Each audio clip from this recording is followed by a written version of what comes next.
up to something.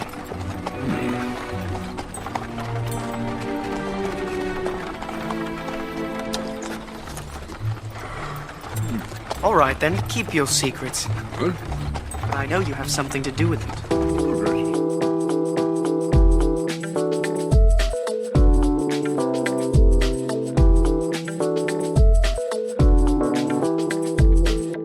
Hi, everybody. Welcome to another brand new episode of Lucky Paper Radio. My name is Andy. I'm here as always with my co-host Anthony. Never once been Cube Person of the Year Maddox. What's up with that? Only two people have ever been Cube Person of the Year, the extremely prestigious award that is awarded with great rigor and... Sorry, I failed. You think you're ever going to win it? No, I don't think I'm allowed. As a member of the board, I'm exempt. Well, we better bring someone innocent on this episode then, because we need to get some actual credibility on this episode of Lucky Paper Radio. So we are joined, of course, by Jane. Ollie, Cube Person of the Year 2024, the inaugural Cube Person of the Year, Ollie Beeks. What's up, losers? Yeah, that's right. Be hostile towards them. They deserve it. I'm supposed to do hot takes here today, right? You know, to say you're supposed to, I don't think you could possibly not if you tried. Like, if I asked you, like, look, let's try and keep this as, like, uncontroversial as possible, I don't think you would be able to help yourself from having the occasional hot take. I'm sure we agree on some things, but... I think we agree on almost everything. And that's what makes... This is the narcissism of minor differences. That's what makes the little differences feel so important. Mm-hmm. You know? It's beautiful. We have an interesting topic for today. It's just the most recent in a number of... my alternate nickname for you was going to be the little rascal of the Cube community, the little, like, lovable scamp, because I feel like, you know, you often stir the pot a little bit, let's say, in online spaces. Unintentionally. How unintentional is it really after a certain amount of time? I promise that, like, 95% of it is unintentional, like, engagement baiting. We've talked about this before, the three of us. Like, sometimes, like, when I get in a fight online, I'm like... You get really upset sometimes. I'm feel being it. harmed. Yeah, and that's not a good feeling, and that's part of why, like, I stepped away from online Cube spaces a little bit in the past year. Don't read the comments of this episode, by the way, under any circumstances. I would never read the comments of anything. Good. I know better. That's self-harm. So, like, I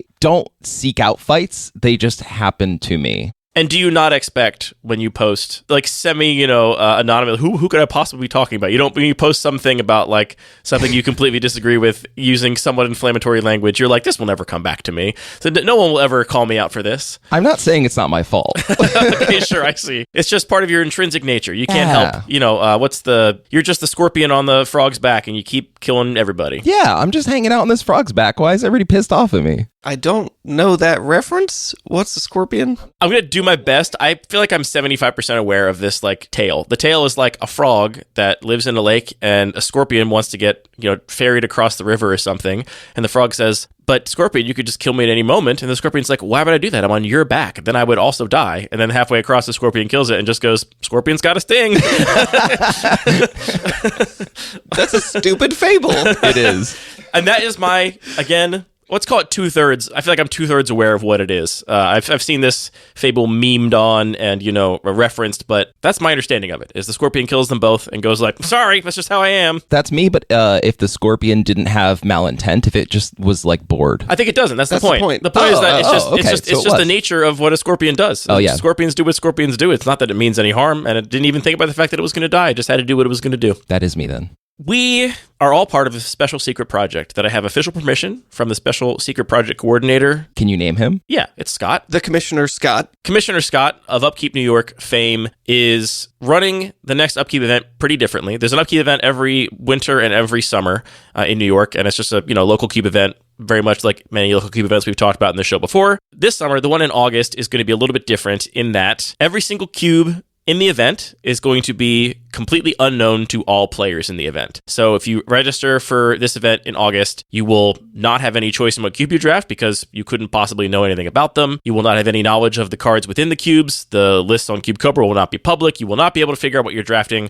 except by sitting down and opening a pack, which is an idea that I've been talking with Scott about before he announced this event. I think he was probably talking about this with multiple people. I think is so cool because a lot of us talk about... I get the sense you did not play Magic as a child. Did you, Ollie? I actually did. You did? I played a little bit as a child. I had, like, somebody bought me a starter deck and I didn't have anybody to play with, but I still like Goldfish or whatever. And then I went to a summer camp where that was just a thing the kids did. And I was like, oh, I have a deck. So to this day, fresh pavement brings me back to Magic the Gathering. Smelling fresh pavement. Because they were repaving the pavement right outside of the summer camp, which is weird because I have so much of a stronger association with Magic nowadays, but it's still that... I still flash back to it. You grew that dendrite back in 2002 or whatever it was, and here we are. It's a strong You one. didn't play as a kid, Anthony. Actually, I don't know if I've ever talked about this, but I think I played 2 games in middle school where my friend was like, let me teach you Magic, and he basically just played through both sides of the game, and then I was like, this is not for me, because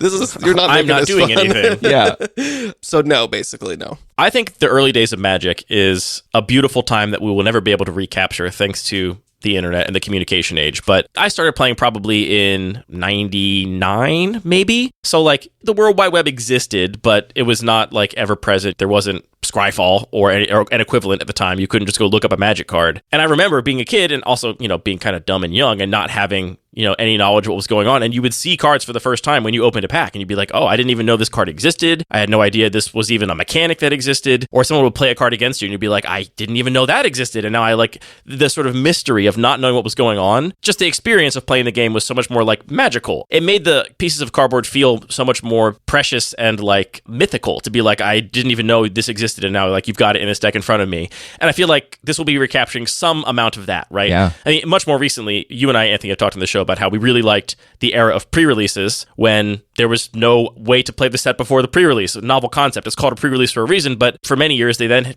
released a set online, a week before the actual pre-release. We would show up to the pre-release and everyone would be like, I already played these cards. I already know what's good and what's bad. But that first pre-release event where it's like, none of us have ever played with these cards before. We're all kind of on an equal playing field. And you and I, as people unwilling to do, constructed level research or do a bunch of homework about the set, we're not at a disadvantage against more competitively minded players because nobody had a chance to do that work yet. And I think this event, which is called Obscura, is going to be a really cool way to capture that feeling where you're going to sit down at a table and nobody sitting in that pod is going to have any idea what those packs contain until you open them up. And then you're going to try and figure out as the draft goes on, what the heck is going on. There's also this aspect, even just within Cube, that I think all of us really enjoy, which is it's like that experience of sitting down to a brand new draft and exploring it for the first time. Mm-hmm. But, you're still at a Cube event, the name of the cube, maybe you've talked to the designer, you've heard chatter like, oh, this creature type theme is like pretty powerful here, and it's a desert cube, whatever. But this is going to be literally, you're sitting down, nothing about it. There's no overview explaining the archetypes, there's no anything at all like that. It's just, here's a pack. What do you think based on these 15 cards are you going to do? Yeah, I was telling Scott, I think that this is going to be, provided that we all do a good job designing,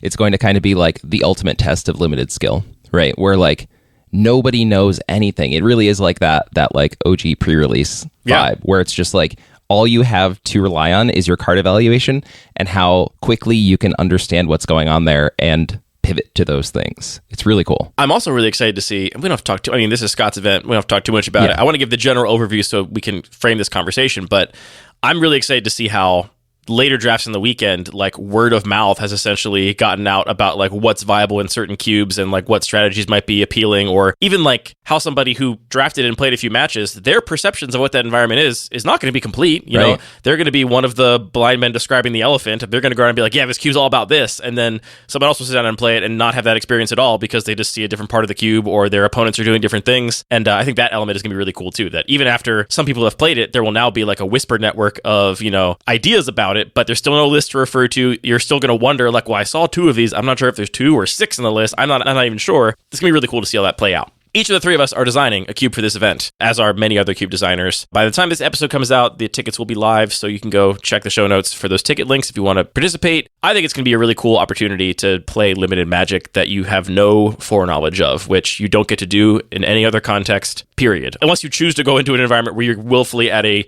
disadvantage compared to everyone else at the table, right? Like, you can choose not to know anything about a limited environment going in, but you can't get a table of people that all know nothing about it going in any other place on the planet except for Obscura in August of 2026. But this conversation is not really about Obscura. I want to talk about playtesting because we've got a little Discord server for us that are doing the designs for these cubes, and we've divided into teams to make sure that there's enough cubes that, the designers of don't have foreknowledge of, so they can still play in the event and essentially in the back end have the cubes they know something about sort of be blacklisted for them. We've got a whole sort of system in place to make sure that the integrity of you sit down to that draft and no one knows what's going on is maintained. But there's a lot of also discussion going on in that Discord about, general approaches to the event, and there's a little discussion that we got into yesterday, Ollie, where we started talking. I like posted a couple thoughts, and then I was like, hold on, you're going to be in town for Saltbox. I'm not saying any more about this. Let's just record this conversation and talk about it on an episode of the podcast, because I think we have very different views on this, and I think it's something that probably Cube designers think a lot about, which is just how much work you as a designer need to do before you get to the table, before you sit down for a draft, to put a cube through its paces, make sure you haven't made any mistakes, do playtesting, like, verify that you're like putting your best foot forward to make sure that like you're not presenting people with like a bad cube or a cube that is like not well thought out. Is that a fair summary of the topic as you see it? Yeah, I can start with talking about how this came up is I have playtested once in Boston with people who I was like, okay, none of you are going to Cube for a Cause, right? And they were all like, no. And I was like, okay, but Obscura is this like different thing. It's going to be really cool. Like, you sure you don't want to go? Like, now that you know how cool this is and how different it is, you're still not going to go, right? And they were like, no. And I was like, okay, cool. You are safe to playtest with. So I playtested it with them. You've assembled a secret cabal, a secret focus group behind the curtain to actually get some playtesting. And so even though this is the first time anybody at the event is going to be playing this cube, it's got some reps in. It's got at least one rep in. It has rep in. It has one. You need a 1 rep max. Yeah. We have discovered the 1 rep max of this cube. So I came down to Baltimore, obviously, for Saltbox, and I was like, oh, I can make some changes to the cube based on the feedback that I got, and I can get another set of fresh playtesters, because like part of the importance of the Obscura cubes is that they've never been seen before, right? And so if I playtest with that group again, I'm not actually capturing what's going to happen at Obscura. That's a really interesting point, yeah. Maybe the later drafts, kind of, theoretically. I mean, it wouldn't be the same players, but they would be maybe a little bit of, again, over lunch, people talking about like, yeah, I played this cube and it was kind of like this. But yeah, you're right. Those same players playing it for a second time is pretty different than the experience all the people at Obscura are going to have. Right. Which raises a whole other question, which we can get into if we want or not, which is just how much you are designing this cube specifically for that blind draft experience versus just designing a cube that you think is good and has replayability that will happen to be drafted blind a few times. I think it's a little bit of both, right? Like, you both know the conceit of my cube that I'm obviously not going to say here. Yep. I think it's really cool. Thank you. I got really excited about it. I do think it has legs beyond the surprise of a first playthrough, but I do think the first playthrough is like something that's really cool and unique, and I probably wouldn't sit people down in the future to like, here's my cube, I'm not telling you anything about it except that it's a desert. But it is cool for Obscura. Should we cut that you just said it's a desert cube? That's something that people will have to know. They will know that. They will have to know before the first draft, I guess, but we want people to know that now, 6 months before the event. It doesn't matter because they're not going to be able to choose it. That's right. You can't even choose it. Sure. So I was like, okay, I have access to these new people who have not playtested it in Baltimore. I will make the changes and bring it to Baltimore and hopefully fire a pod. And I get to stay for Cube Tuesday, which I'm really, really excited about. I can't wait for you to come out tonight. It's going to be great. I know. I'm really excited. But I was like, yeah, like maybe I'll just run it at Cube Tuesday. And then I immediately tattled on you. Yeah.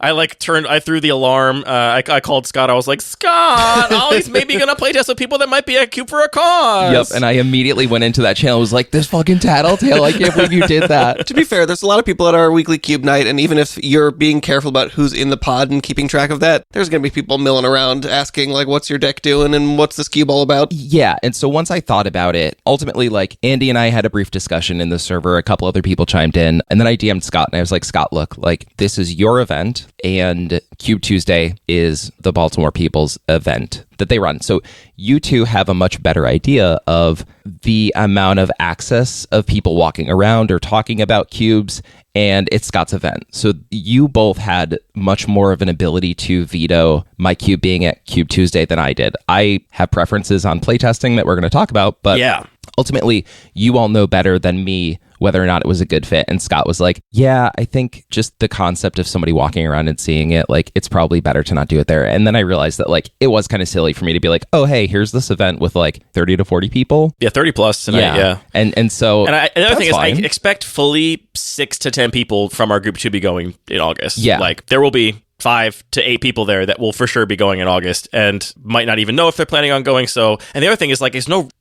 really good way to pitch it to be like, this is a secret thing you're not allowed to know. Like, if we could draw no attention to it somehow so that like nobody knew what was going on, and like we could like reasonably guarantee that people wouldn't be at Cube for a Cause, that'd be one thing. But we have to basically be like, we've got 4 cubes tonight. One of them is top secret. Therefore, now that we've said that, every single one of you is going to be really curious about it and want to know what's going on over there, which makes it even harder to kind of control control the situation. I agree. We talked about it. You decided, this is probably not worth the risk. And, Scott, rather you not do it. You're going to maintain secrecy. But in this conversation, I mentioned in passing, I was like, here's why I think it might be kind of hard to, guarantee that none of these people might end up in a pod at Cube for a cause. And, you're lucky because if I was in Scott's position, if I was, the grand poobah of this event, I would be saying that none of you are allowed to playtest at all.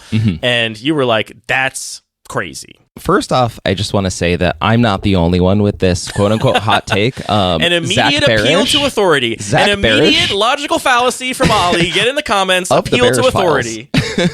Also agrees with You're me. the one who seems to be putting Zach into the position of authority. I'm not appealing to him. I don't care what Zach wants. I'm saying what I think based on the contents of my soul and my brain. Zach, if you're listening, I care what you want. You're my friend and I like you. Okay.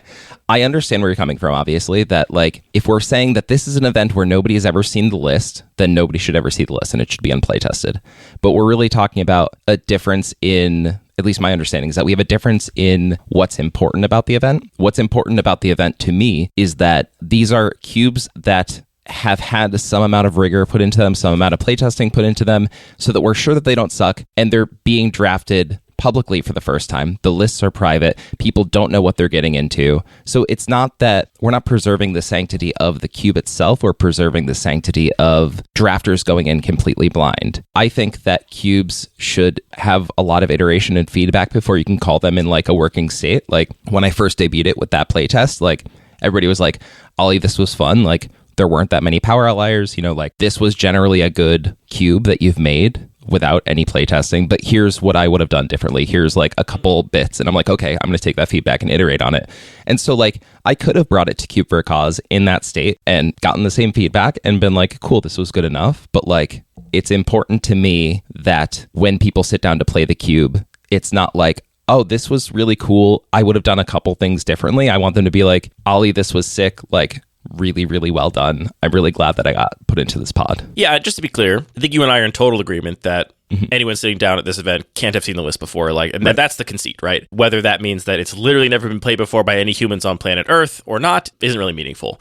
I'm choosing not to playtest my list at all and to ensure that no human being has ever drafted it, for real, other than, a couple simulated drafts online for me and the few people I'm talking to about it. What I want to highlight in this discussion here is how much playtesting is really a kind of feedback that is completely irreplaceable. Because what I would suggest is that yes, I hope that everyone participating spends a lot of time on their list and puts a lot of care and thought into it. I think it's very possible, in theory, for somebody to spend a lot of time thinking about a list, never have play tested it, but still have put all of the care and, thought that you're suggesting is important to put into the actual design of the cube and show up and have it be in a state that nobody could ever tell it hasn't been play tested, essentially. Not have any obvious oversights or whatever. I think the opposite is also true. I think somebody could throw it together really, quickly and, slapdashedly, play test it a few times, get a little bit of feedback, make a couple of, iterative changes, but still not be to the level of care and thought that somebody that never play tested it. I guess what I'm suggesting is that the amount of care and thought and iteration even put into it, and whether it's been physically play tested are kind of separate axes to me. If you are a game designer and you're designing a game from scratch, I think it's pretty safe to say that playtesting is critically important, right? It's essential. And to sit in a room just, theory crafting and imagining what would happen and designing your game and then thinking you can finish it and never have playtesting it is a fool's errand. It makes no sense. I do think in cube design specifically, because we're doing, game design in a specific context, with sort of guardrails within the sort of rule system that's been rigorously tested and, put through its paces by hundreds of thousands of players all over the globe. And also, all of us here are quite experienced cube designers. We've designed a lot of cubes, put them in front of people. Here, I don't think that sort of rule of thumb that playtesting is essential, I don't think that necessarily applies. I can say, having played a bunch of cubes that are on both sides of the spectrum, right? A cube that somebody has really sweat over, has really put the time and thought into, but hasn't had a chance to playtest at all or very little due to their circumstances, their lack of access to a play group, whatever, versus the cube that somebody, whipped up quickly, threw together, didn't maybe put the same care into, has playtested, has gotten feedback on. But if you take a playtest and that feedback and don't have a lens to put it through, a lens of thoughtfulness and care, then that feedback is not particularly useful. And obviously that's not what you're doing. You're putting care into this either way. And I'm certainly not going to argue that you are not going to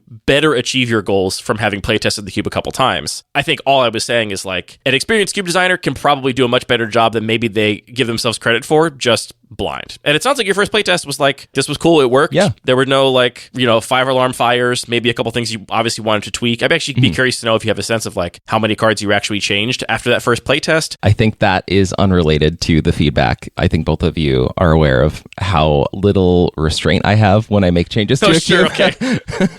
I change like 40 cards on a whim. So probably actually not quite 40, but probably somewhere around there. And do you have a sense of how many of those were like directly because such and such said, hey, this card felt this way, or I felt like this color couldn't compete or something? It was more vibes based than that, really. Because that's the other thing too. It's hard to say without talking about the cube itself. Well, yeah, we have to avoid actual discussion of the mechanics or the conceit. But the other thing, which I think goes without saying, all of us in this room know this, I think most of our listeners know this, is that like you certainly can't take one playtest and say, well, blue-red won, so blue-red's the strongest archetype, and nobody played green-white, so green-white sucks. Like, you can't get anything. No, I just wasn't at that table. Anthony wasn't at the table, as you know. You can't get anything objectively sort of, quantifiable from one playtest. So you're, of course, going to be just vibes, right? Like, what were the vibes? And I don't think any of us have the illusion that, like, what we're doing for this event is crafting a, like, perfectly balanced cube. Right. We can talk about the value of Well, balance. does balance even exist? Yeah. I mean, Bones would certainly argue that, like, or Zach, rather, would certainly argue that balance is, like, way overrated in cube design and, like, doesn't really matter. And in these circumstances, like, I don't care if mine cube is wildly unbalanced because nobody will know. So they're gonna honestly, if you can figure out halfway through pack one that like it's wildly unbalanced, you should be rewarded for that. Kind of is kind of my opinion of it. But so I'm curious. We're talking about playtesting as one way to get information about a game design. You're saying that there are plenty of other ways to also get information, and like you can then, as a designer, take all of those different sources, put together an explanation, put together a narrative, and figure out how to improve towards whatever your creative goals are. Yeah. Maybe it's worth reflecting on what those other sources of information are. I think one of them is just prior experience and prior examples of things that are effective. So I could imagine I could take a design like regular cube and say, well, I'm just going to take this sort of template and say, well, here, I know that I have creatures in this kind of distribution of mana value. I know I have this sort of like rough quantity of synergies. And even if I swap those out for totally different synergies and, similar with like the proportion of removal versus threats, and I could sort of just use that skeleton, Mr. Potato Head it, and make a pretty effective cube that, like, sure, maybe the first time you play it, you'd be like, yeah, blue-red's a little strong, but still everybody had a good time. And especially for an event where everybody is playing the cube a single time, I feel like I could do that pretty confidently, effectively. You wouldn't completely, trip over your dick and end up having like, one color be massively overpowered or include like a card that is just completely out of left field and like dominates the game and can't be answered. Like those things you can look at a cube and be like, Minsc and Boo does not belong here. Like that is a thing that I think most Magic players, cube designers can like have an intuition for. Right, because we are also players. We have a rough sense of like the relative power level of cards. We have reasonable card evaluation skills. So I think we can do an okay pass at that. I mean, I'm thinking about another example, and maybe that's a useful, just a descriptive process. This is a method that's used in cocktail making. It's called the Mr. Potato Head. So you say, like, here's a sour cocktail. I know it's got the sour element, the sweet element, the boozy element. I can just take in any ingredient that fits one of those elements and has the same amount of sourness, the same amount of sweetness, swap it in, and I have something that is different but still plays the same way. The cocktail world calls that a Mr. Potato Head? They sure do. Not a template. Pattern. Nope, they call it the Mr. Potato Head. Paradigm. We're fun the Mr. here. Potato Head. I mean, I guess they sound fun. So I think that, like relying on an existing template is one way. Other ways that you feel like you can leverage non-playtest data to make something that's going to work the first time. I think a lot of it is going to come down to prior experience or thinking very hard, which sounds silly, but I do really think that if you like take a couple of lenses and you're working on your cube design, you're thinking about your overall vision, you've got your conceit, your sort of, experience you're trying to create for players. I think you can then sit down and say, all right, let me put that aside for a second and approach this draft and just say, how viable is aggro? Forget about like what I'm trying to, the sort of feeling I want people to have or whatever. Just think as a drafter, can I draft aggro? And you can use hypergeometric calculators and, playtest drafts. You can do playtest drafts. You can try and force aggro over and over again and like see how it feels. And then you can put that lens aside and say, how good is 5-color good stuff? If I just take fixing lands and gold cards and like the strongest card of every pack, is that going to have legs here? And like you can, again, just think about that lens. It might sound silly to think that like you can just sit down and think really hard about it, but I do genuinely think that if you have a process and a approach that you are, making sure to be like thorough and think about all the different things that might matter, you genuinely can just sit down and like improve the design by saying, well, I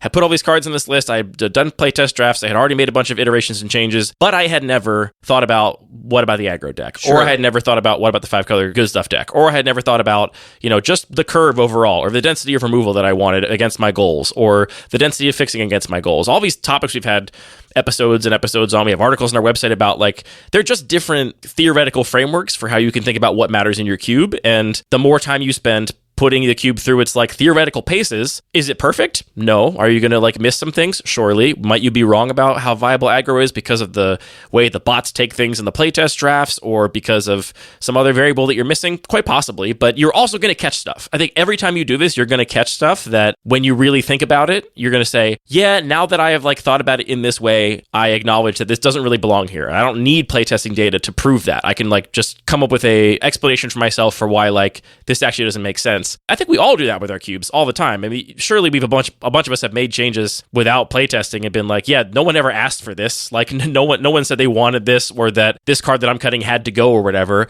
But I have an idea about like why that doesn't work. And sometimes those ideas are furnished by experience. Like you play the cube and you see it in people's sideboards, you see it dominating a game. And sometimes it's furnished by just thinking hard about it from a couple different angles. And you say, well, actually, I now realize that, from the quadrant theory, mentality of how you evaluate cards, these particular bombs are just not really what I want this cube to be doing. And I think that's a very natural sort of extension from the card level, Mr. Potato Head. This is the new thought technology in the cube world, I'm sure. You're now thinking about it sort of on a deck level. And if you do have that like player experience to be able to look at a deck and say like, yeah, this looks like a 3-0 deck versus this looks like an 0-3 deck, then you can use that to take your cube, figure out, each color pair or every strategy that you think is viable. Think about what is a good version of the deck, a reasonable version of the deck where the draft didn't go quite well, and what's a bad version of the deck. Or maybe just like think the middle of the road for each.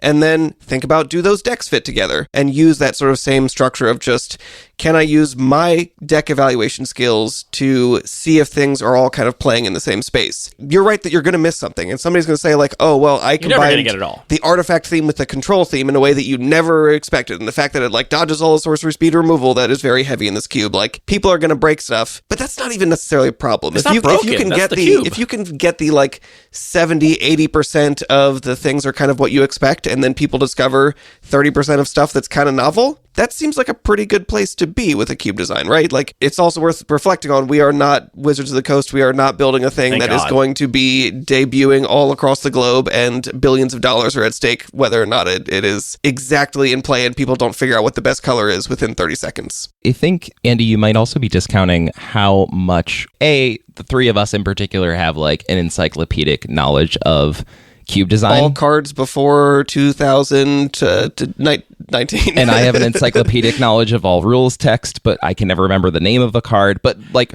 the tests and thought processes that we put our cubes through before they even hit the table is like so deep. We're the true sickos. Right. And the amount of like test drafting, I think, is also like a really relevant part of it. And I think it's almost like you can kind of compare this to actually drafting a cube, which is a great comparison because we all know that, right? You can do all of the design of a cube and then playtesting it will mostly match what you expect, but not quite, in the same way that like when you're drafting a deck, if you have really good draft fundamentals, like I can probably draft a deck that looks completely busted, but I don't know until I go to play those games, like whether or not it's actually good. There's only a certain amount of like assuredness that you can have with designing a cube to be as good as it can be.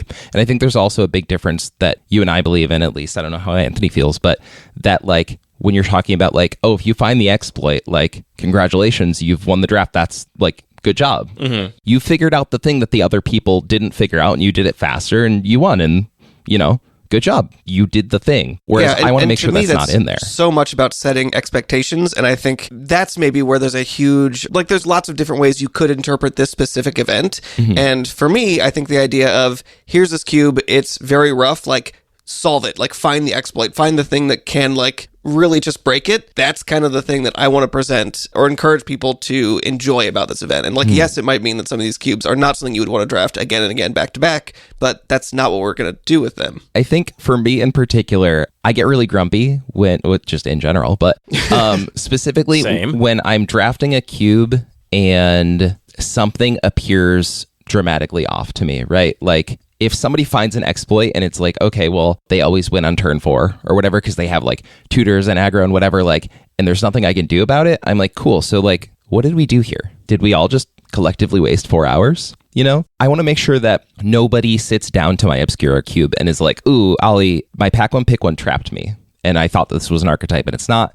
And my deck doesn't work. Like, that's just such a bad feeling. Like, for me as a designer, because I'm like, I didn't protect this drafter. So knowing that somebody could go into a draft and then like everybody else has these exploits except for them because they were like treating it like a normal thing, I really want to avoid that. Like, I don't want people to have that bad feeling because I know how bad that feeling is. I have an interesting line of questions here. The way I want to get into it is just, what to you is the difference between playtesting and playing? Like you said, you did like a playtest draft of your cube. What was different about that from going to a cube night and playing your cube? I didn't play in the playtest specifically. Okay. Because I was like, I have this advanced knowledge. Like, you can talk about a knowledge gap. You would be poisoning the well for sure to be in that pod. Yeah. That well would be undrinkable. Mm-hmm. Yeah. It would kill you instantly. So I wasn't playing for that playtest draft, but what's the difference between playing and playtesting? Yeah. For me, not a whole lot. I'm always looking to give feedback to the cube creators. Like, that's a big part of the reason why when I post my deck pick, I also post my pick order, because I'm like, I want the cube designer to know like what I picked highly, like how I evaluated things. And they can't see the pack that I took it from,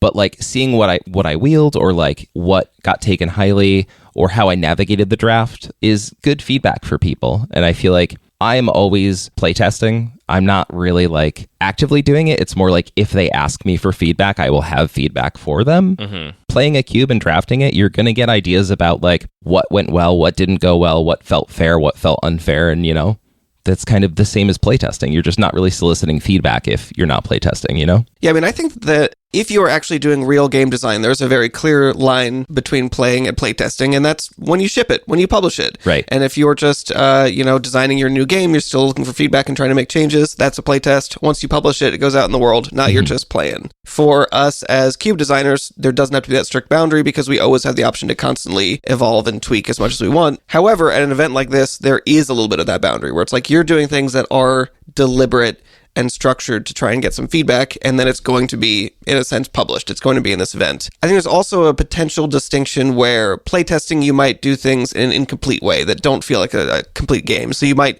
just do the draft and then look at the decks and see how they feel, or do the theory crafting of let's just build the best deck we think we can in each color pair and then just play those. Like, you could isolate specific components of the game to just do a focused playtest, whereas in practice in the real world, once you're playing a game, you're going to do the complete experience. So I think there are cases where there's a distinct playtesting playing divide, but for most of us, a lot of the time in the cube space, it's pretty blurry, if non-existent. And I think if your cube's been around for a long time, you're probably mostly just playing, right? Like Bodleian Cube, like Jake might add a few cards from a set and he's playtesting those cards, but like cubes reach a certain point in their maturity where you can call them done. And I think what's interesting here is we're talking about when you can call them done for playtesting, because I think that there's a big difference designer to designer, right? Like, I don't know if you saw the conversation I had with Maggie the other day, but like, I am very like analytical about my cubes. I want them to be rigorously playtested. I don't like compare, toughness to removal or anything. Like, I don't get too in the weeds about it. I want it to be an experience that feels balanced and like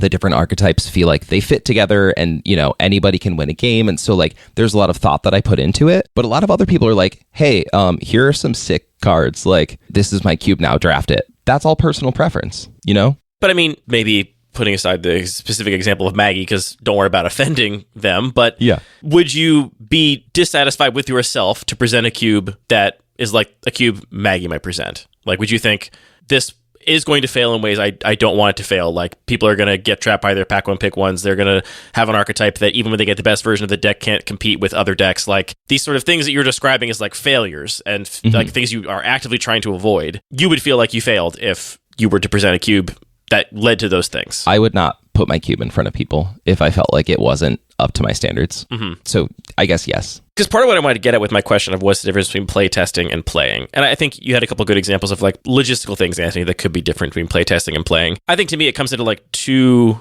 realms. One could be entirely in intent. Like, if you, the designer, are playing the cube with the intention of like, I got to find 10 cards to cut because there's new cards I want to add, like, you could consider that more playtesting than playing. If your intention is like, I'm coming in with this idea that I'm like specifically looking for to make changes, or specifically looking for the viability of a couple of decks or whatever, there's other sort of arena that it could be considered playtesting versus playing. And that's in how you set expectations. And I wondered if you presenting to your players, this is a playtest, not playing, was essentially like do not have any fun. If you do, you will be banned from the playtest. No, essentially like giving yourself permission, like, saying like transparently, like, hey players, something might go wrong and you can't be mad at me about it because this is playtesting. This is not playing. Like, a way for you to kind of like wash your hands a little bit of these things that otherwise you seem to have a lot of pressure on yourself to like be responsible for. Mm-hmm. That's also an interesting point. The way you frame it to the people that are drafting could really change the way that they play and give you different feedback. So it might be that I'm opening up a pack and thinking, okay, I want to win. I'm going to take the fetch land because that just has like the highest floor to my win percentage. But if it's like deliberately a playtest, I might be like, ooh, that looks like a sick build around. It's probably not the right pick, but I'm like willing to go out of my way to try and make that work because I feel like that might be more informative. Oh, I just draft that way normally. Maybe that's why I'm always playtesting. It's tough. Did you contextualize this draft as like, hey, this is a playtest draft? Did you say anything like about the cube being a mess or rough, or, how did you contextualize it to the players? You said, this is a playtest. The cube is perfect. Enjoy it. I did say that. No, I did tell them that it's the first draft. I told them that I'm looking for feedback. I told them that I can't tell them anything about the cube. But thinking about it in terms of this conversation, like, I think a big part of the reasons I feel this way are my play group, right? Or my play groups in Boston. They're mean. Well, so, yeah, I suppose you could say that. I think like Creatureless Cube was like my first cube that I ever play tested with one of these groups, and it was in a pretty rough state. Like, it was my first like real cube that I had tried to design, and like I was like, I don't know if this is like, if any of this is going to work. And people like generally had a medium time, and the amount of times that I've run Creatureless in Boston, I could probably count maybe on two hands. I was going to say on one hand, but probably like 6 or 7 times. Like, I've drafted it more at events than in Boston, I think. Mm-hmm. And so like the importance of the first playtest being a first impression, and like knowing that if people have a sufficiently bad time, they're going to be like, I actually don't want to play that cube anymore. I don't care how much like work and effort you've put into it.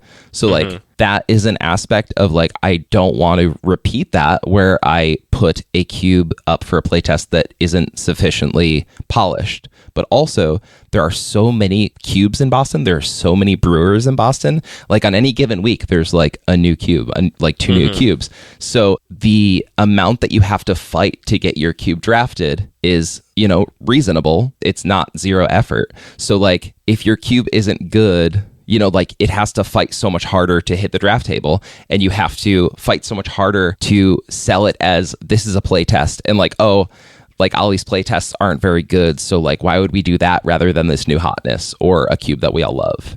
Are you going to be nice to all us soft Baltimore folks tonight?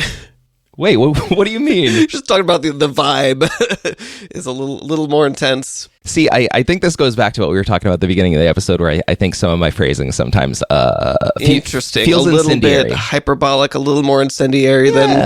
I'm a passionate person. It sounds like you had, emotional response to how your first couple cubes were handled, and kind of felt like, I wish I'd done a little better, so people would like be more excited about drafting Creatureless again, and I wouldn't have to like argue for the fact that I've like fixed some of those things that you felt like were, rough or whatever. Yeah. Which like, I fully want to recognize that, and like, that's a real thing for sure. What I was getting at with my line of questioning is, you, Anthony, were saying there's certain things you can go through where you can, try and see how good aggro is going to be, or, think about how good 5-color good stuff might be, and you can catch some things, but you're going to miss some other things. I would suggest that even with any amount of reasonable playtesting that any of us can individually do, with our cubes, you're still going to miss stuff. Yeah. You're never going to get to the point where like you can confidently, at least I don't think I'll ever get to the point where I can confidently say, here you go, this cube is like perfectly balanced. No one's ever going to do anything that feels like an exploit, or do anything that feels to their opponent like they, had no chance or whatever. I ultimately kind of think like maybe this is a byproduct of me, being scrutinized in the public eye more than the average cube designer, and my cubes being sort of, picked apart more than the average cube designer. But I think I'm in a good place when lots of people think they have exploits and they're all different. And I'm like, great. I never expect to get to a point where everyone goes, yeah, this seems balanced. I don't think any of these things are like out of sync with each other. But when I have people saying, well, this seems like the best deck here, and other people saying, well, this seems like the best deck here, and they're all disagreeing with each other, and I'm like, great. Because ultimately, what I kind of feel is we did this theory draft of the regular cube a couple weeks ago, and the episode will be like, I don't know, almost a month old by the time this episode comes out. But I think I said in the episode that, nobody had like an overwhelming amount of success with control. The control decks that showed up did struggle to beat some of the more aggressive decks. And I think if Zach Barish had come down and drafted control, we would all be saying control's broken. Control's the best thing to be doing in this cube. And part of that is because Zach Barish is a really skilled player. And part of that is because that's something he knows really well. And so I think Zach Barish could look at a cube list and say, well, control is the best deck here and it's not close, and he'd be right for him. Right. And Anthony could look at that same list and say like, well, green-white mid-range is busted here for these reasons, and you could be right for you. Maybe I have like a nihilistic view of just like, well, I could playtest this all I want. I could, do whatever I want, but I'm never going to get to a point where like everyone feels like it's all imbalanced, and I never get to the point where I can feel like I can confidently say none of these pack one, pick ones are traps, or none of these archetypes are under-supported or over-supported. So I'm happy to just put my best foot forward and let the cards fall where they may. And if, there's a player that finds an exploit that works for them, great. And I can't think of the last time I've known any cube where a player found an exploit that worked for everybody, right? I mean, the closest I can think of is, you even mentioned this in the episode Bones that'll have come out last week. Jane brought the ball pit to Inland Northwest Cube Fest, effectively completely untested. I believe there was one draft with like 5 players in her local group before the event, but basically having not tested it. And I spoke with Keldon before the event, and we were talking about the ball pit, and both thought it was really cool, and both were trying to draft it. And Keldon was like, I think there's an exploit here. I think there's just a lot of loci in this cube, and I feel like if you have a bunch of colorless mana, and every card can also be a chromatic sphere, that amount of like ramp is just going to be unbeatable. And so like that was essentially kind of like the exploit of that cube at Inland Northwest Cube Fest. Now, was it every 3-0 deck list was doing that? No, because I drafted that in my pod. I think I had the best deck, but I still lost because my opponent happened to have 2 loci, and so I did all the work to put 7 of them in play, but they got the benefit of all that ramp and just had better cards than me. To me, that's the closest thing I can think of to like an exploit that was kind of discovered in a cube at its unveiling, at its, first weekend out. And I thought it was kind of fun and interesting. And I'm reminded of when we had Richard Garfield on our podcast, and he talked about, and I've referred back to this a million times now on the show, but when he talks about when he gets hired to be a consultant on games that people have like been designing and developing for years, and he comes in, he plays the game, and then the developers are all like, yeah, you should have been here like 6 months ago. We had this card and it was crazy. It was totally broken. We had this mechanic. We had to absolutely fix it. It was like leading to all these like messed up games, and they were like recounting their war stories of like all the stuff they had to fix before they like hired him as a consultant. And he's like, that sounds pretty fun. Like, like he referred to these games as like overdeveloped, like overpolished, of like, they've sanded all of the like sharp corners off. And is it more competitively viable? Is it more balanced? Sure. But is it fun? Who knows? Like, I think he was arguing for, actually it's kind of more fun sometimes when there is an exploit and you can like find it, and that's like something you're rewarded for. So I guess ultimately my mentality is like, I don't think I'm ever capable of delivering on the promise that it seems like you're holding yourself to, of like, I want to make sure that I'm taking care of my drafters and not misrepresenting anything. I feel like I can never deliver 100% on that. And so beyond that, I'm like, well, if there's an exploit, maybe it'll be fun to like play in that space. I'm going to try to make it so there's not. Like, I'm going to work with all of my theory crafting, and to your point, like, we're in a room of some of the most invested cube designers on the planet, so obviously your mileage may vary if you're listening and have never designed a cube before. It might be much harder for you to sit and think really hard about what's going to work and what's not going to work. Right. But I'm happy to put my best foot forward, try not to have there be something stupid and exploitable, and if there is, be like, cool, like, I didn't see that, and because I didn't see it, I don't think everyone sitting down is going to immediately see it. I think, maybe a quarter of the players will, or some of the most skilled players will, and then they can try and prove their point, and we can see if it comes out in the wash. I think we do agree ultimately. We hold different standards of what we're talking about, but I think we both do agree that for any individual designer, you can call a cube done at any point. You can say that this is refined enough for me. Like, I like the sharp edges. I like things not being perfectly balanced. Or you can go to your spot, which is a little bit more than that. Or you can go up to my standards, which are like even more strict and tested. Or you can go beyond me. Like I said, lining up the toughness of a creature and removal and like figuring out removal density on anything other than vibes is something that sounds miserable to me. I would never do that, so I can't even call my cubes perfect. But like, it's really the amount of thinking that you want to do to call your cube complete is right for you. Like, my standards are a certain amount, but like, I wouldn't disparage anybody for being like, hey, these are a pile of cards that I like. Because like, I love breaking cubes. I love when somebody's like, oh, this is my artifact cube. And I'm like, cool, I have 14 naturalizes. This was fun for me. Or this is a cube where you have to do X. And I'm like, okay, no, And that's just fun. So like it's kind of the same thing where it's like you are free to follow the prompt or not as a drafter, and you're free to call a cube done whenever it feels good for you. That's going to feel right for your cube. That makes me curious about another aspect of this event where I definitely have heard about the experience of like, here's my cube, it's all about A, and then A turns out to be horrible because there are too many naturalizes. And so people just thought, oh, I'm going to take the things that are supporting the theme, and then I got punished for it.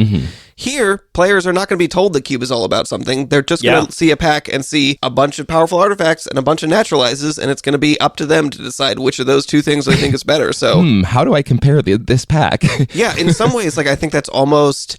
Like, I think it's putting a lot more on the drafters to, like, figure out your own expectations from what you're looking at quicker.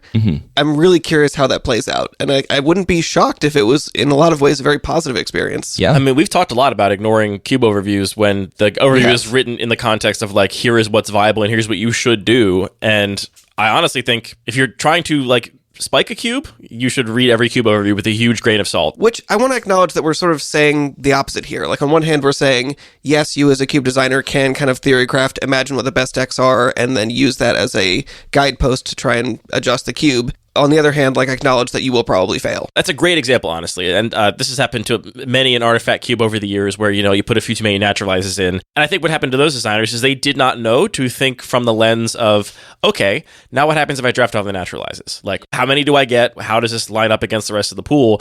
It's not that they thought about that and said, yeah, I think that's actually what I want. They probably just didn't know to think about what happens if green-white is now actually the control archetype. And even though I have a couple of, like, green-white things that care about artifacts, because I, like, found the few in existence that care about artifacts, those actually are irrelevant, and the green-white archetype is truly just naturalizes. It's just knowing whether to look for that lens. And so all the experience you have is going to tell you which lenses you ought to, like, think through, right? And there's so many examples of this, right? Like, the one cube where I think I feel some of the pressure it sounds like you're describing you feel when you're putting a cube in front of people is 100 Ornithopters, because it has had a video on Ristic Studies, and when I bring it to events, people tell me, they come up and tell me, I've wanted to draft this cube since I, heard about it years ago, and I'm so excited to get to play it, and I'm like, I really hope I don't let you down. like that's a huge bummer if I really let you down, either in not delivering on the promise, right? Like having a huge exploit where you can draft a deck that doesn't care about Ornithopters at all and just win the game, completely ignoring or like obviating the theme, or having something wildly out of balance where it's like, I was so excited to draft this cube and then my opponent just like did some broken thing and I couldn't compete.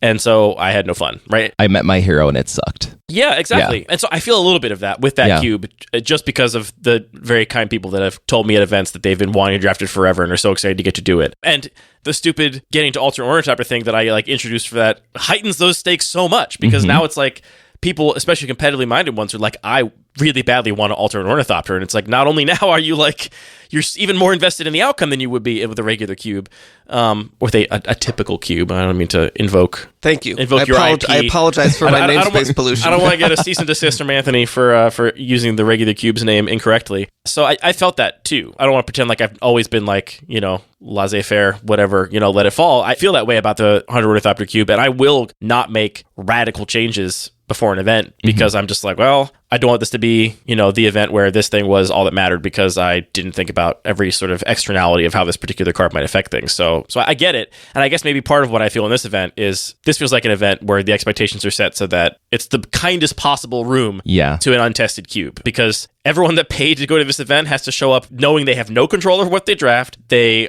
are like going to be completely informationless going into the first pack, which I feel like it kind of selects for people that are like down to clown. It selects for people that are like, I'm down for whatever. Let's just go and figure out what's going on here. The bar is very low, but wouldn't it be cool if you knocked it out of the park?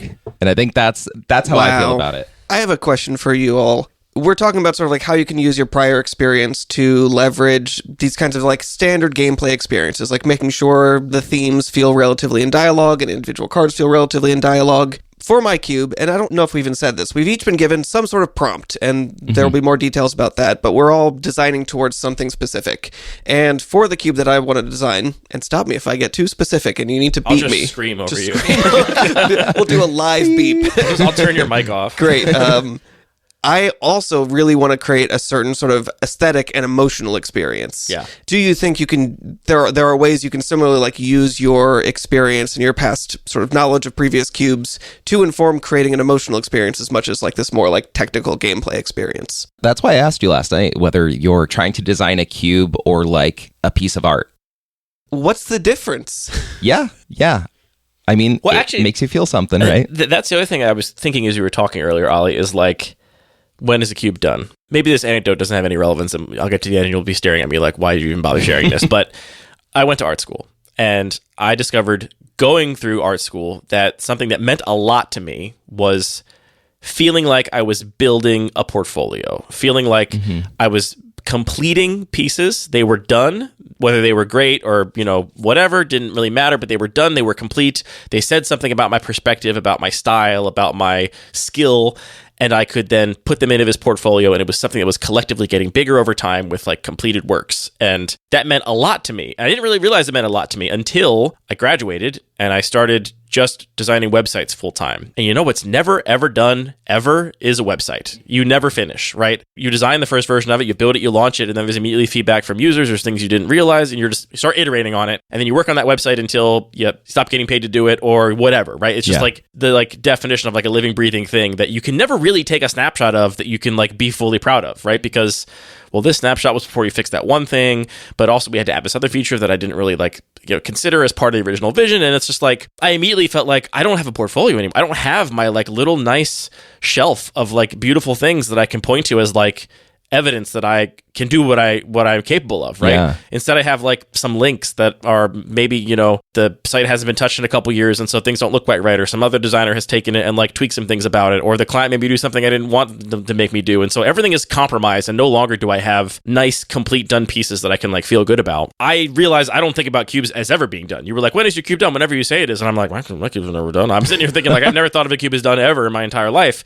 I mean, I have an old border cube that by definition never gets new cards printed for it, and like it's so far from done. Like there's still so much work I want to do on that cube. And so I think it's just a difference in mentality too. Like if you think of it as of a cube as something that can be done, and honestly, maybe this cube is for Obscura is the closest I'll ever have to that, because I won't say anything about my approach. And I know about both of your ideas because I'm doing commentary, so I will not be playing in the event, so I know what everybody's kind of working on. But you two will be in the event. You don't know what my cube is at all. You have no idea what I'm doing. The only thing I'll say is that I'm taking an opportunity to design something that maybe will just be done, and I have no plan to ever return to in the future under any circumstances and modify. That is truly just for this event and nothing else. And who knows what I'll do with the actual cards afterwards. I'm taking liberty on this one to be like, maybe this is just a one and done, and therefore I'm truly not even sweating at all. Like, what happens if it ends up being unbalanced? Great, no one's ever going to draft it again. So whatever, enjoy it for the one weekend, and do your best to get the word out about the lack of balance so that future drafters have any hope. I mean, I feel similarly that I'm designing a cube that I hope people walk away from and say,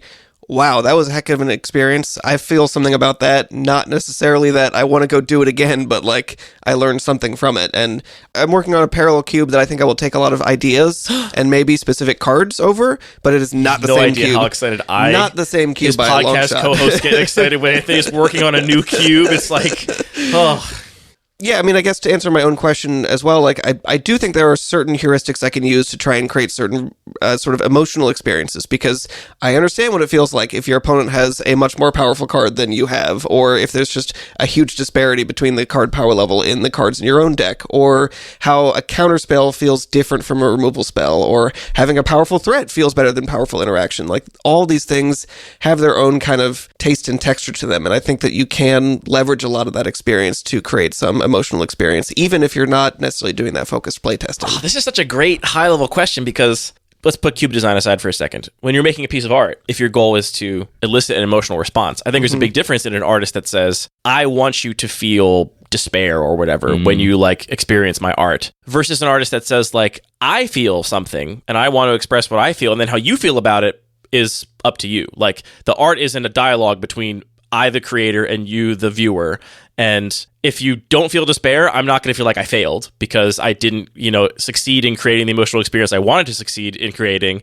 I'm going to feel like, well, what you did experience is special, and, your response to my art is like valid no matter what, right? I think about like the Marina Abramovic pieces where some people, see her piece where she sits across some people at a table in a gallery in New York, and people come and sit down and just stare into her eyes and have different emotional experiences.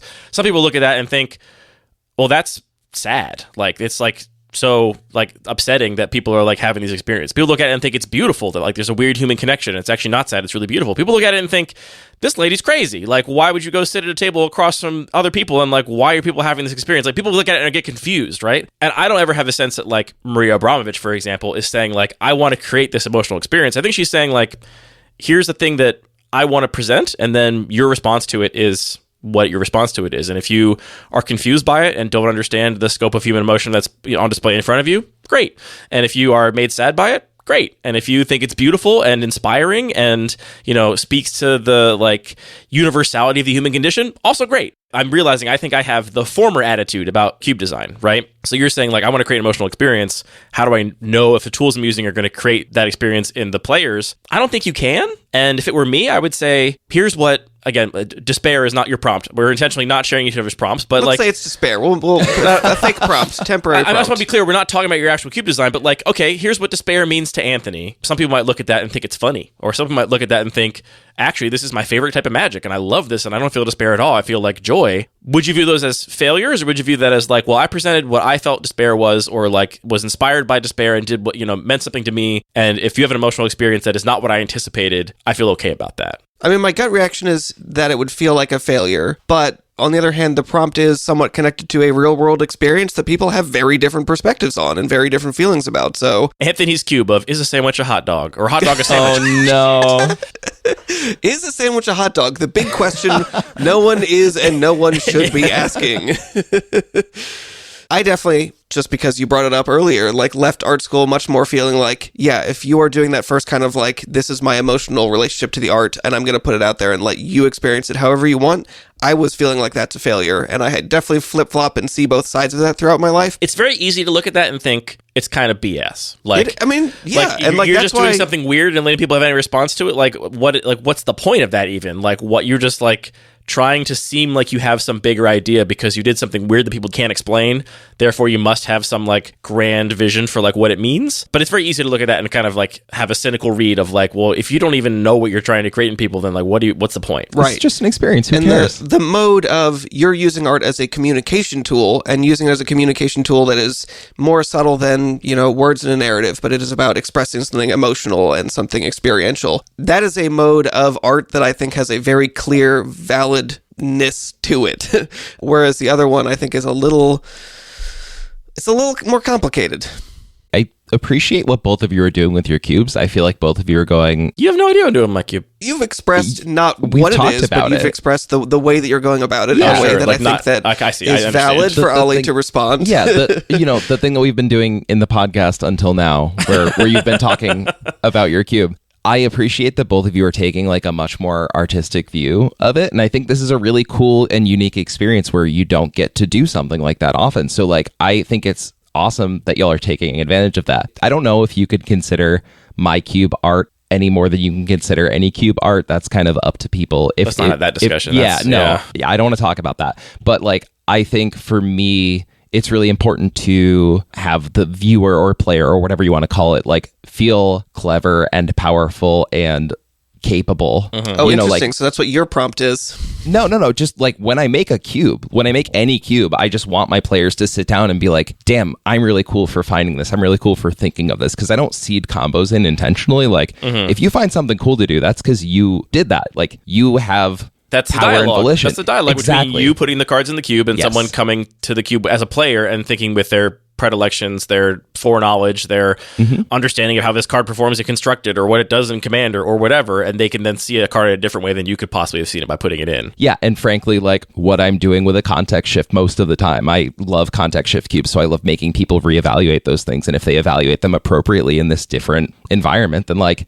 that's sick. Like, good job for you. And I think that's mostly what I'm interested in, and that's kind of like what I go for. But I think it's really cool that y'all are like taking this opportunity to do something cool, because I just haven't been really inspired to make cubes. I feel like I've said most of the things I have to say with cube, but like this kind of like lit the fire under me. So I'm like taking the time to design a more normal cube. But like, I like that y'all are doing this thing and like taking advantage of it. I don't have lofty artistic goals for my cube the way that I know Anthony does at all. Let's not put it too much on a pedestal. I have very, very specific concrete and mechanical goals that, to be fair, I might completely fail in because I'm not doing any playtesting, so I don't actually know. But I will be upset if I do not succeed in these very specific mechanical goals, and we'll see in August. Wish I could hear more about it. I know. I really wish I could say more about it. Come August, we'll definitely talk about these cubes, and you'll hear more detail, audience, come September or whatever, when we talk about this experience, both before and after actually doing these drafts in New York.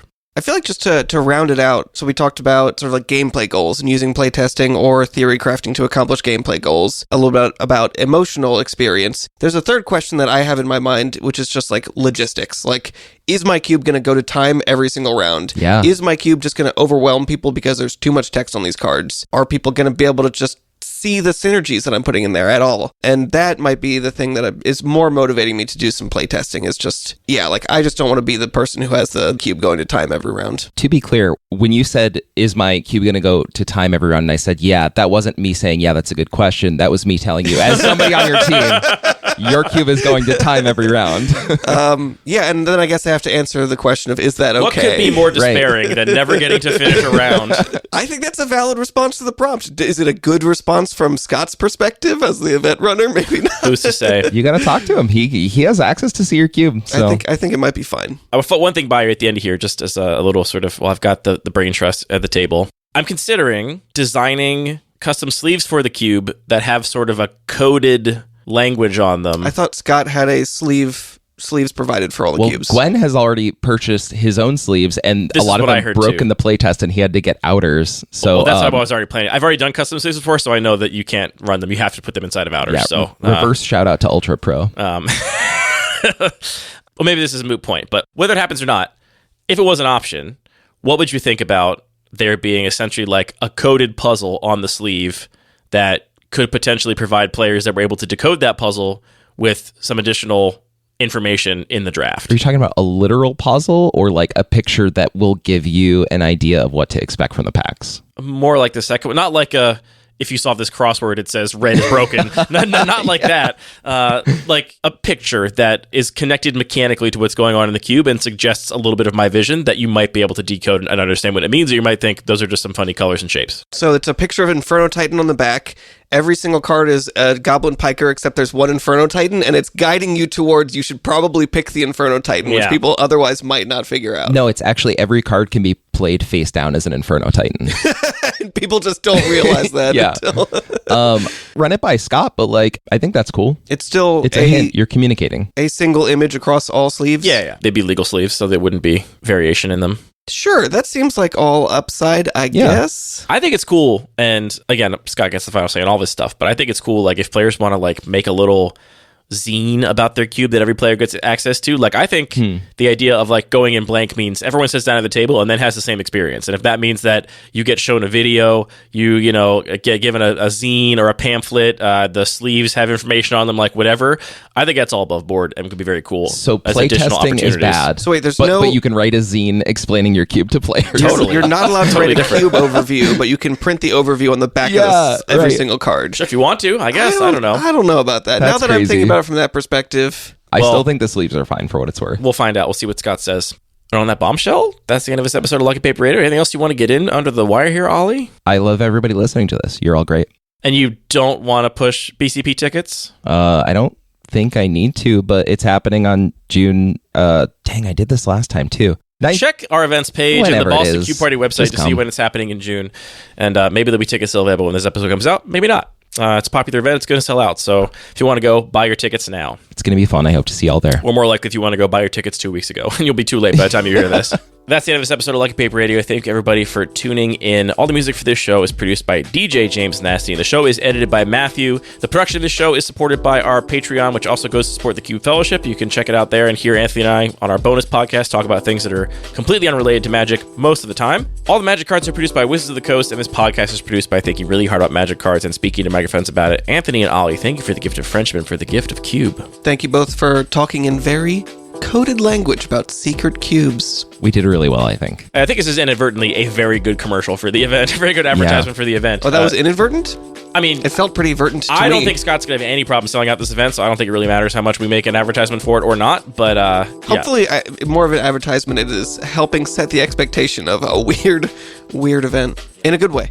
What if you made a dish for everybody that they sat down to draft your cube, and then everyone got served a hot dish right in front of them right as the first pack was open. When you say make a dish, I'm throwing pottery or I'm cooking a meal? Both. You Yeah. make the plates. Make the plates. You make the meal. You put it out in front of them. You rent a food truck for the weekend. You can park outside the event, so you can be in there cooking things They're up. like, I can't give you a cube overview, but I can give you this very informative porridge. Mm-hmm. I would take a meal from you over a cube overview literally every day. That's fine.